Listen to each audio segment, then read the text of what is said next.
using so many quotations. Nakakainis siya dahil she has COVID! Hey, Janina here. So, pasensya na. Isang buwan akong nawala. I'm so sorry. I started college. What the heck? I started college! Yeah, so I'm on my freshman year and it's been pretty difficult juggling that and YouTube and all of my other work stuff. But I am back and I wanted to do this, medyo ibang klaseng video pero inisip ko kasi na baka helpful siya sa mga magpapatest ng COVID or sa mga curious lang kung paano nagwo-work yung mga tests. So in this video, ikikwento ko yung mga experiences ko with a couple of tests that I've taken as well as trying to explain in the best of my abilities how these tests work with our bodies. So yeah, I hope this will be helpful to you guys and let's get started.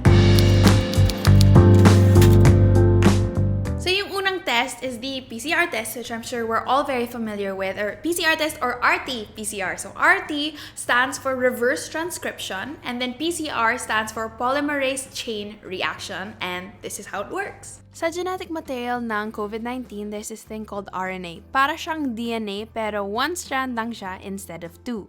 Yung reverse transcription, kinukuha nila yung RNA, they duplicate it, they flip it, and then they create a DNA, and then they multiply that like a bajillion times until it's a big enough sample to compare to the virus.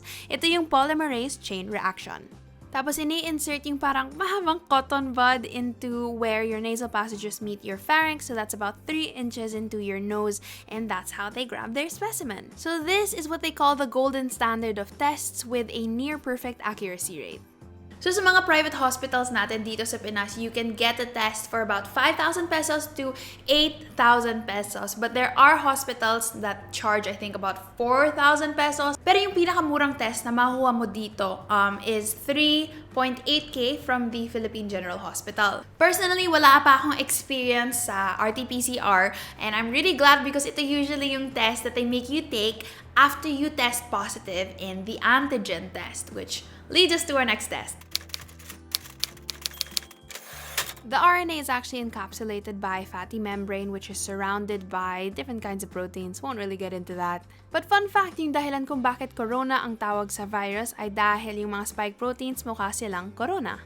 Anyway, the sample is then put into a solution that has reagents that expose the nucleoproteins, which are essentially the antigens. Honestly, I don't fully understand the science of the test strip. I just know that 2 lines means positive, and this is usually 100% accurate, but to be cleared for COVID, however, this will only offer you an 80% accuracy rate. So itong antigen, ito yung test na tinake ko 2 beses.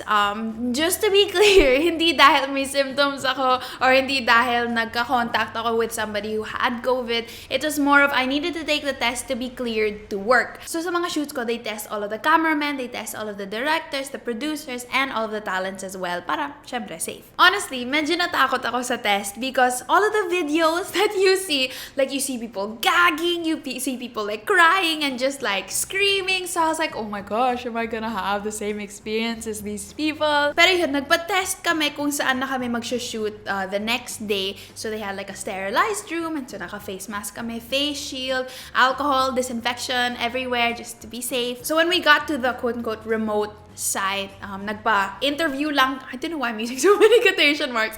Pero nag-interview lang na parang kung may feverish symptoms ka ba, nagka-contact ka ba with somebody with COVID, may body pains, or what else? Basically yon. And then literally right beside that table was the swabbing area.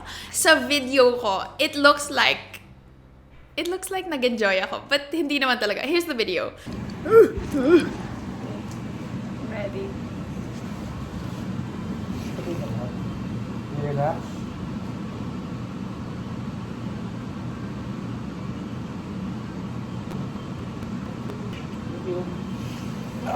So just a disclaimer, the test doesn't feel how my face made it look. But I wouldn't say that it's painful. If anything, it's uncomfortable at best. Where, nobody really wants a cotton bud 3 inches into their nasal cavity. Unless that's your thing. But, what was I gonna say? Pero nagulat lang ako dahil matagal pala siya. Akala ko na parang in and then out tapos. No. It's in and then count 10 to 15 seconds and then out. That is what makes it so uncomfortable because you're there and you're just like, you know, nothing to do except to feel this weird sensation in your nose. So, mas mura yung antigen sa RT-PCR because antigen is about 2 to 4,000 pesos. So, that's about half of a good quality RT-PCR. Yung after effects niya, wala masyado except I had this thing that I call leakies. It's not scientific, but both of the times that I got tested, tumutulo lang yung nostril ko with really thin sipon the entire day. So, nagdidrip lang yung nose ko the whole day after that. We also got our test results 30 minutes after. Of course, both of us were negative. So, yung RT-PCR at yung antigen, yun yung mga genetic test. Itong last test na to, it's the antibody test, which is a serology test. So, serology test is a diagnostic test of your blood serum.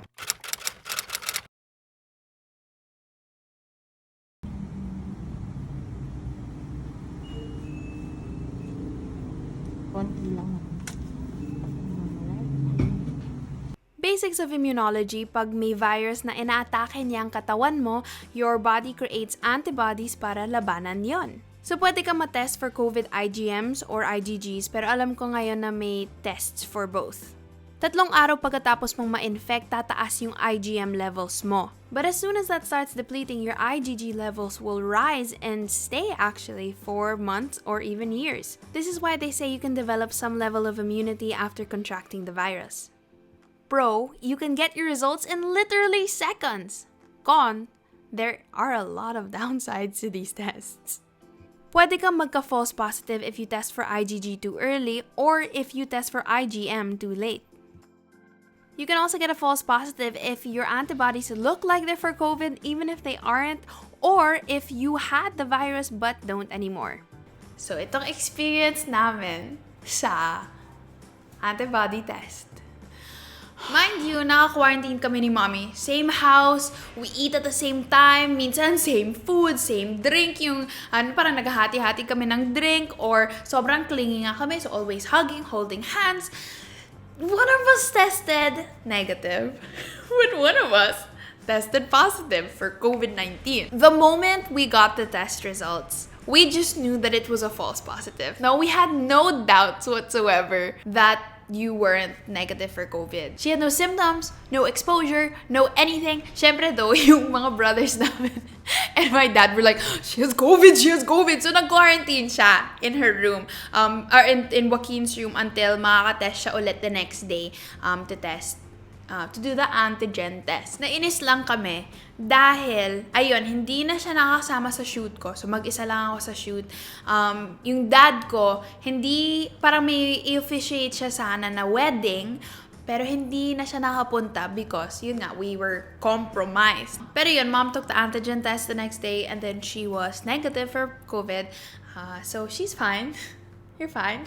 Pero yung dahilan kung bakit nasa loob pa rin siya ng circulation ay dahil ito yung pinakamurang test na makuha mo anywhere and everywhere because you can get it for as cheap as 500 pesos. Kaya marami pa rin gumagamit nito, but I know that, I think it was DOH or basta medical experts have already said that they absolutely do not recommend using these antibody tests, especially the blood pricking one. They're just not as accurate as we need them to be, and getting a false positive is just super hassle because everything gets put on hold, not just your life, but the people around you as well. So yeah, that is this video. I hope you guys learned something. I hope you never have to use this information in your life. I hope you are safe. I hope you are healthy. Kung may mga nasabi ako na mali, that they're not medically, aligned to the truth, please correct me nicely down below.